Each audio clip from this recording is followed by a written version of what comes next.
प्यारे दोस्तों, सादर अभिवादन। मैं हूं महेश कुमार वैद्य और आप देख रहे हैं एनजेपी हरियाणा।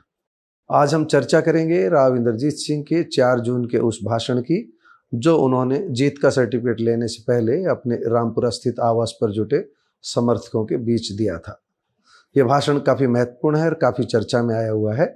राव ने अपने भाषण में राज्य सरकार को कटघरे में खड़ा क्यों किया, यह सवाल उठ रहा है। उन्होंने अपने भाषण में इतनी तल्खी क्यों दिखाई, इसका जवाब मांगा जा रहा है। आगे बढ़ने से पहले हम आपको राव इंद्रजीत सिंह के उस भाषण के प्रमुख अंश सुनवाते हैं। पहले सुनिए जरा। तो जो मेरे को उम्मीद थी मेवात से, 2 बार मैंने मेवात में वोट मांगी और मेरे को उम्मीद के ऊपर पानी फेर दिया। और इस बार भी हमारे को 2.5 लाख से मेवात से हार का मुंह देख करके और गुड़गांव की तरफ आना पड़ा। पटौदी, बावल और रेवाड़ी, ये 3 क्षेत्र ऐसे थे जहां से मुझे ये उम्मीद थी कि कम से कम बराबर तो रहेंगे। पिछले 5 साल की जो नफरी थी उसके बराबर तो रहेंगे, लेकिन कई समुदाय ऐसे थे जो किस वजह से हमारी भारतीय जनता पार्टी की नीतियों से हमारे से अलग हो गए। डॉक्टर साहब को पता होगा, भारतीय जनता पार्टी वाले जो वर्कर्स थे वो गुड़गांव के शहर के अंदर सीमित रहे, बादशाहपुर के अंदर सीमित रहे, लेकिन गांव के अंदर खास तौर के ऊपर जो मेरे वर्कर थे ना, वही काम किए। इसके अंदर मैं कहूँ और अगर हमारे पास देहात के अंदर हमारे खुद के वर्कर नहीं होते, देहात के अंदर हमारे पास 3-4 लाख खुद की नहीं होती, तो ये इलेक्शन में हार गया।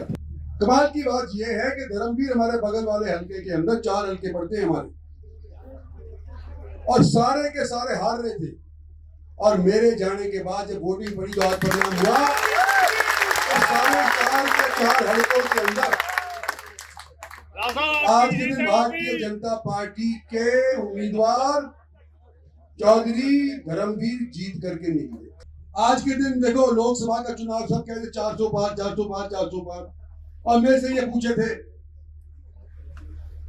टीवी वाले, अब मैं कहता हूँ जो भगवान भरोसे होगा वो होगा भैया।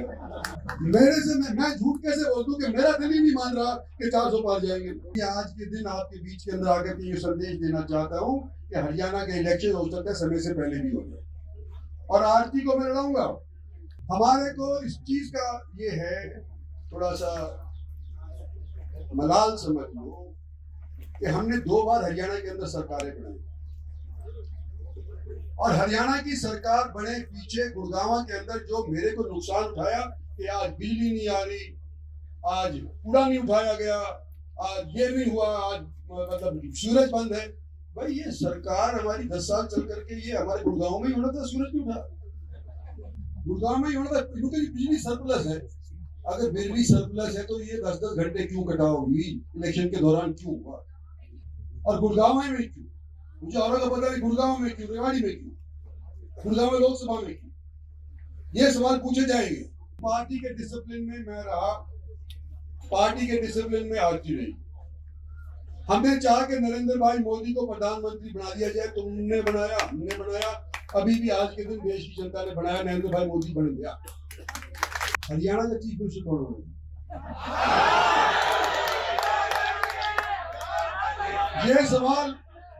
ये सवाल अब हमारे सामने आएगा, तो सोचेंगे, विचारेंगे, बात करेंगे, पार्टी से भी करेंगे, पार्टी की टिकट लाने की कोशिश करेंगे। दोस्तों, आपने राव इंद्रजीत की बातों को सुनने के बाद उनके कड़े तेवर का अंदाजा लगा लिया होगा। यह भाषण उस समय का है जब राव की जीत सुनिश्चित हो गई थी। दोपहर से पहले जब नूंह जिले की ईवीएम खुल रही थी, उस समय तक राव इंद्रजीत व उनके समर्थक निराश थे, लेकिन शाम राव इंद्रजीत के लिए खुशियां लेकर आई थी।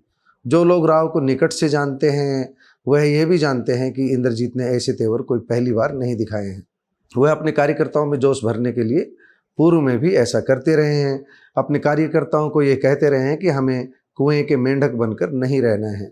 इस तरह की कई बातें वह इशारों में बोलते हैं जो मुख्यमंत्री की कुर्सी की तरफ उनका संकेत होता है। उनकी बेटी आरती राव खुलकर कार्यकर्ताओं के बीच पिछले दिनों ये कह चुकी है कि अरे सीएम भी तो बनना है।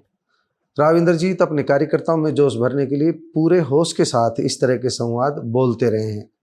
4 जून का उनका भाषण यह बता रहा है कि राव 2024 के विधानसभा चुनाव में अंतिम बार मुख्यमंत्री बनने की लड़ाई लड़ेंगे।